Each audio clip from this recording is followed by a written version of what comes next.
Hello my dear students, I am mister Raunak. आप लोग कैसे हैं? आप लोग ठीक ही होंगे, मस्त होंगे एंड जबरदस्त तरीके से अपनी पढ़ाई में लगे होंगे। और फिर से नए वीडियो में आप लोग को तहे दिल से स्वागत है। आज हम इस वीडियो में बताने वाले हैं नागरिक शास्त्र क्या है, नागरिक शास्त्र के इंट्रोडक्शन देने वाले हैं। जैसे हम यहाँ पे बताएंगे आप लोगों को कि ना परिभाषा, सबसे पहले बताएंगे नागरिक शास्त्र की परिभाषा, उसके बाद बताएंगे अर्थ इसका बताएंगे, उसके बाद बताएंगे जनक, और उसके बाद बताएंगे प्रकार, और उसके बाद बताएंगे क्षेत्र की नागरिक शास्त्र के क्षेत्र कौन है। ठीक है, आप लोग इस वीडियो को लास्ट तक जरूर देखिएगा। कंसेप्ट के साथ क्लास में याद कराने की गारंटी है। ठीक है, देखिए यहाँ पे लिख भी दिए हैं, कंसेप्ट के साथ क्लास में याद कराने की गारंटी। ये मैं खुद देता हूँ गारंटी आप लोग को। ठीक है, एक एक बात मैं याद करवा दूंगा। ठीक है, नागरिक शास्त्र इंट्रोडक्शन से जितने भी रिलेटेड क्वेश्चन है सभी क्वेश्चन को आप लोग को याद करवा देंगे। ठीक है, तो इस वीडियो को आप लोग लास्ट तक जरूर देखिएगा। हम आप लोग को गारंटी लेते हैं कि याद करवा देंगे। ठीक है, परिभाषा आप लोग को बताएंगे, फिर बताएंगे अर्थ इसका, फिर बताएंगे जनक, और फिर बताएंगे प्रकार, और फिर बताएंगे क्षेत्र। ठीक है, तो चलिए वीडियो कहीं से स्टार्ट करते हैं बिना देर किए। सबसे पहले आपको परिभाषा बताते हैं। ठीक है, परिभाषा याद करिएगा। देखिए परिभाषा कैसे लिखे हैं हम।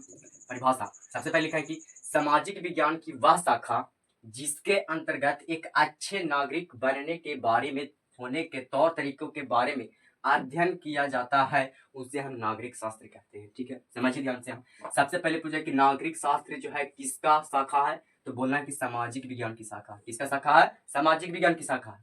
नागरिक शास्त्र किसका शाखा है भाई? तो सामाजिक विज्ञान की शाखा है। यहाँ तक कंप्लीट। ठीक है, सामाजिक विज्ञान की वह शाखा है। ठीक, किसका? तो सामाजिक विज्ञान की नागरिक शास्त्र एक शाखा है जिसके अंतर्गत यानी कि सामाजिक विज्ञान की नागरिक शास्त्र इसके अनुसार, इसके अंतर्गत क्या बता रहा है? एक अच्छे नागरिक बनने के बारे में, होने के तौर तरीकों के बारे में अध्ययन किया जाता है, उसे हम कहते हैं नागरिक। अच्छे नागरिक के बनने के बारे में तौर तरीकों को अध्ययन करना ही नागरिक शास्त्र कहलाता है। ठीक है, देखिए ध्यान से। आप लोग यहाँ बताते हैं फिर से कि सामाजिक विज्ञान की वह शाखा जिसके अंतर्गत एक अच्छे नागरिक बनने के, एक अच्छा नागरिक बनने के बारे में, होने के लिए तौर तरीकों के बारे में अध्ययन किया जाता है, उसे हम कहते हैं नागरिक शास्त्र। उसे क्या कहते हैं? नागरिक शास्त्र। ठीक है, छोटे परिभाषा देखिए यहाँ पे बताया है कि नागरिक शास्त्र में आप नागरिकों को कर्तव्यों तथा अधिकारों का अध्ययन करना ही नागरिक शास्त्र कहलाता है।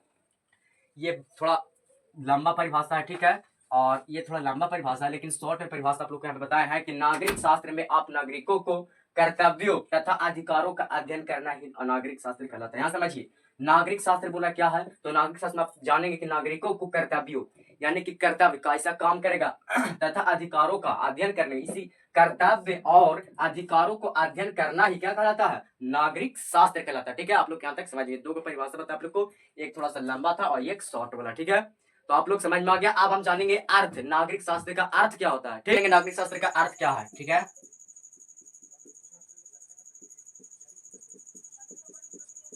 नागरिक शास्त्र को अंग्रेजी में कहते हैं सिविक्स। क्या कहते हैं? सिविक्स। हम इसका अर्थ जानेंगे कि नागरिक शास्त्र जी की इसका अर्थ कैसे है और नागरिक शास्त्र बना कैसे कैसे भाई। तो ध्यान से सुनिएगा, इसका अर्थ जानेंगे। ये जो नागरिक शास्त्र है ना, ये कैसे कैसे बना, देखिए सुनिए पहले ध्यान से। ये जो है ना सिविक्स, क्या नाम है? सिविक्स, अंग्रेजी वाला वर्ड। ये आंग्ल भाषा के शब्द है। कौन? आंग्ल भाषा के शब्द, आंग्ल भाषा के शब्द सिविक्स है। कौन है? आंग्ल भाषा के शब्द सिविक्स है। ठीक है, और जो आंग्ल भाषा के शब्द है ना, वो लैटिन भाषा के शब्द से बना है। ठीक है, लैटिन भाषा के शब्द, आंग्ल भाषा के शब्द दो शब्द से बना है। कैसे कैसे बना है? तो सिविस और सिविटास से बना है। ठीक है, देखिए सबसे पहले बताया आप लोग को कि आंग्ल शब्द का शब्द सिविक्स है। क्या है? सिविक्स है।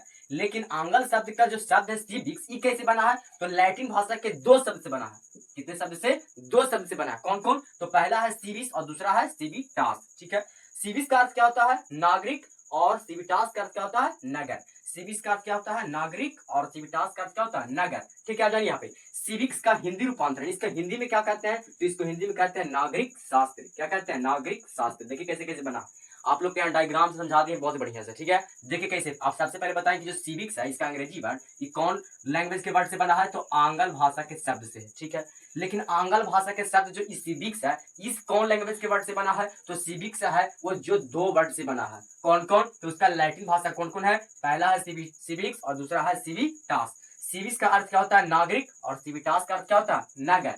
तो ये दोनों से मिलकर के सिविक्स बना। ठीक है, और सिविक्स का हिंदी में क्या होता है? तो नागरिक शास्त्र बोलते हैं। आप आगे समझ में आप लोग को। आप बताते हैं इनका जनक कौन है? नागरिक शास्त्र के जनक कौन है? Benjamin Benjamin Franklin. कौन है?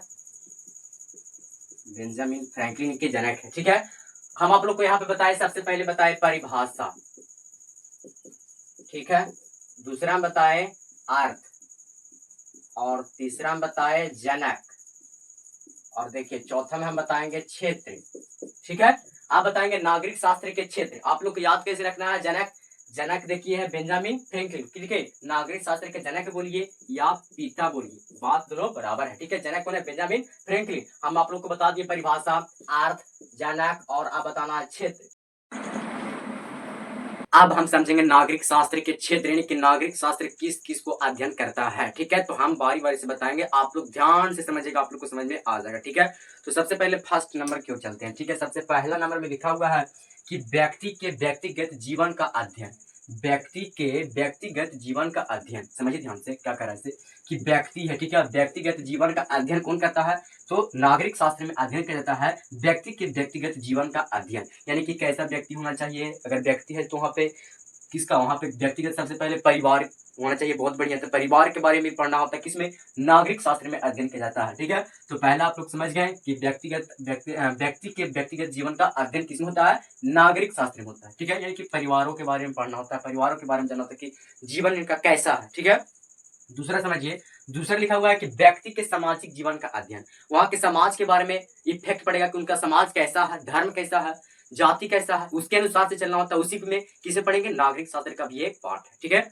आप लोग को समझ में आ गया। दूसरा भी कि व्यक्ति के सामाजिक जीवन का अध्ययन। ठीक है, तीसरा नंबर अधिकारों तथा कर्तव्यों का अध्ययन, अधिकार तथा कर्तव्य, वहां का अधिकार कैसा है, कर्तव्य कैसा है, काम कैसा हो रहा है, वहां का अधिकार भी जानना होगा, किस देश का अधिकार क्या है, हमें क्या अधिकार मिला है, हमें क्या अधिकार नहीं मिला है, काम क्या है हमें, ये हमको जानना। ठीक है, तो ये सब किसे पढ़ेंगे, नागरिक शास्त्र का ये पार्ट है, नागरिक शास्त्र में ये अध्ययन करेंगे। ठीक है, आप चलिए आगे, 4 नंबर क्यों, समाज के भूतकालीन स्वरूप का अध्ययन, समाज के भूतकालीन स्वरूप का अध्ययन करने का मतलब हो गया कि नागरिक शास्त्र भी इतिहास से रिलेटेड है, नागरिक शास्त्र भी इतिहास से रिलेटेड है। हम क्यों ऐसा कर रहे हैं, देखिए आप पे लिखा हुआ है समाज के भूतकालीन स्वरूप का अध्ययन, यानी कि समाज पहले कैसा था। ठीक है, समाज में पहले कैसे लोग पैदा हुए, आदमी कैसे जन्म लिया, समाज कैसे बना, उसके बारे में जानेंगे। तो भूतकाल यानी कि इतिहास में जानना होगा। तो हमें यह पता चला कि नागरिक शास्त्र जो है ना, वो इतिहास से रिलेटेड है। ठीक है, यानी कि समाज के भूतकालीन स्वरूप का अध्ययन करेंगे, हम जानेंगे कि भूतकाल में समाज कैसा था और आज का समाज कैसा है। ठीक है, आप चलिए आगे, समाज समाज के वर्तमान स्वरूप का अध्ययन, समाज के वर्तमान स्वरूप का अध्ययन करने का मतलब हुआ कि अभी के समय में समाज कैसा है, धर्म कैसा है, जाति कैसा है, क्या हमें अधिकार मिला है, समाज कैसा चल रहा है, इसके बारे में बताना चाहिए। तो ये किसमें पढ़ेंगे, नागरिक शास्त्र में पढ़ेंगे। ठीक है, नागरिक शास्त्र के अध्ययन है ये पार्ट है। ठीक है, तो आप लोग को ये भी समझ में आ गया कि समाज के वर्तमान स्वरूप का अध्ययन, कि अभी के बारे में पढ़ेंगे कि समाज कैसा है। ठीक है, वर्तमान समय में। ठीक, आप चलिए आगे, 6 नंबर क्वेश्चन, 6 नंबर में देखिए, भविष्य के आदर्श समाज का अध्ययन, भविष्य के आदर्श समाज, यानी कि जो भविष्य आगे वाला फ्यूचर में, ठीक है, जो फ्यूचर में आएगा भविष्य, उसके बारे में भी अध्ययन करना होता है, किसमें, नागरिक शास्त्र में, नागरिक शास्त्र में अध्ययन करना होता है भविष्य के, किसमें, समाज के भविष्य आदर्श आदर्श आदर्श स्वरूप का अध्ययन करेंगे, किसमें, तो नागरिक शास्त्र में अध्ययन करेंगे। जो फ्यूचर में आने वाला है समाज, वो कैसा होगा, किस प्रकार चलेगा, कैसा जाति हो, कैसा धर्म होगा, उसके बारे में पढ़ेंगे ना, तो उसी को हम कहते हैं भविष्य के आदर्श समाज का अध्ययन। ठीक है, तो ये किसके अंदर पढ़ेंगे, किसका ये पार्ट है, तो नागरिक शास्त्र का पार्ट है। ठीक है, अब चलिए 7 नंबर में, तो 7 नंबर के संविधान का अध्ययन करना, संविधान को अध्ययन करेंगे, संविधान को भी जानना हो कि हमें क्या काम मिला है, कैसा जाति है, कैसा धर्म है, हमें संविधान बताता है कि हमें कैसा काम करना चाहिए। ठीक है, संविधान के अनुसार चलना चाहिए। ठीक है, हम ये सब बताता है, यानी कि संविधान का भी अध्ययन करना होता है, किसमें, नागरिक शास्त्र में। आप लोग को समझ में आ गया ना, यानी कि आज का धर्म कैसा है, आज का कानून कैसा है, उसके बारे में जानना होता है। ठीक है, तो संविधान का अध्ययन करना भी आवश्यक है, किसमें, तो नागरिक शास्त्र में इसका ये क्षेत्र है। ठीक, 8 नंबर में देखिए, अंतरराष्ट्रीय संगठनों का अध्ययन, अंतरराष्ट्रीय संगठन का अध्ययन का मतलब हो गया कि इंटरनेशनल सिस्टम कैसा है, उसके बारे में भी जानना होता है। ठीक है, इंटरनेशनल सिस्टम कैसा है, उनका संगठन कैसा है, उसके बारे में भी जानेंगे ना, तो ये सब किसके बारे में जानेंगे, नागरिक शास्त्र के में अध्ययन करने वाला ये सब पार्ट है। ठीक है, आगे देखिए, यहाँ पे लिखा हुआ है लोकतांत्रिक व्यवस्था के संगठन का अध्ययन, लोकतांत्रिक व्यवस्था संगठन का अध्ययन, यानी कि लोकतांत्रिक है या प्रजातांत्रिक है, किसके कैसा है, उसके बारे में पढ़ना होता है, इसकी कि लोकतांत्रिक व्यवस्था का संगठन कैसा है, इसके बारे में पढ़ेंगे, अध्ययन करेंगे। उसी का ये सब किसका पार्ट है, नागरिक शास्त्र का पार्ट है, नागरिक शास्त्र का क्षेत्र है। ठीक है, लोकतांत्रिक, वहां का लोकतंत्र कैसा है, कैसा होना चाहिए, हमारे पूरे देश में कैसा है, लोकतंत्र है या राजतंत्र है, इसके बारे में संगठन का अध्ययन करेंगे। ठीक है, अब चलिए 10 नंबर की ओर। 10 में है लोकतांत्रिक धारणाओं का अध्ययन। लोकतांत्रिक धारणाओं का अध्ययन मतलब हो कि लोकतांत्रिक धारणा का मतलब होता है व्यवस्था। ठीक है, उसका व्यवस्था कैसा है, कैसा होना चाहिए, ठीक है, कैसा होगा। लोकतांत्रिक लोकतांत्रिक धारणाओं का अध्ययन करने का मतलब हो गया, धारणाओं के मतलब होता है व्यवस्था, उनका व्यवस्था कैसा। ठीक है, तो आप लोग को सब समझ में आ गया। हम सबके सब समझा दिए, फिर से एक बार रिपीट कर देते हैं। नागरिक शास्त्र के क्षेत्र यानी कि कौन कौन नागरिक शास्त्र में हम अध्ययन करेंगे। ठीक है, तो देखिए सबसे पहले लिखा है व्यक्ति के व्यक्तिगत जीवन का अध्ययन। दूसरा, व्यक्ति के सामाजिक जीवन का अध्ययन। तीसरा, अधिकारों तथा कर्तव्यों का अध्ययन। चौथा, समाज के भूतकालीन स्वरूप का अध्ययन। पांचवा, समाज के वर्तमान स्वरूप का अध्ययन। छठा, भविष्य के आदर्श समाज का अध्ययन। 7 नंबर में संविधान का अध्ययन भी करना है और अंतरराष्ट्रीय संगठनों का अध्ययन, ये 8 नंबर में। 9 नंबर में लोकतांत्रिक व्यवस्था के संगठनों का अध्ययन और 10 नंबर में लोकतांत्रिक धारणाओं का अध्ययन। ठीक है, तो ये था नागरिक शास्त्र के क्षेत्र यानी कि किस नागरिक शास्त्र में क्या क्या अध्ययन करना है। आई होप आप लोग को पूरा ये समझ में आ गया होगा। सिविक से रिलेटेड बहुत सारे क्वेश्चन और इसका आंसर बताएं कंसेप्ट के साथ आप लोग को याद हो गया होगा। तो आप मिलते हैं नेक्स्ट वीडियो में। नेक्स्ट वीडियो में आप लोग को बताएंगे हम मैथ क्या है, गणित क्या है, गणित के जनक कौन है, गणित से रिलेटेड बहुत सारे क्वेश्चन होते हैं, मैथमेटिक्स। ठीक है, फिर बताएंगे विज्ञान क्या है, विज्ञान से रिलेटेड बहुत सारे क्वेश्चन बताएंगे। फिर बताएंगे संस्कृत क्या, ऐसी सारे जितने भी सब्जेक्ट है सबका इंट्रोडक्टरी चैप्टर हम एक एक वीडियो में आप लोग को खत्म कर देंगे कि ये सब्जेक्ट है क्या, ये सब्जेक्ट होता क्या, तब इसके बारे में पढ़ेंगे बहुत बढ़िया से। तो ये वीडियो कैसा लगा आप लोग कमेंट करके जरूर बताइएगा।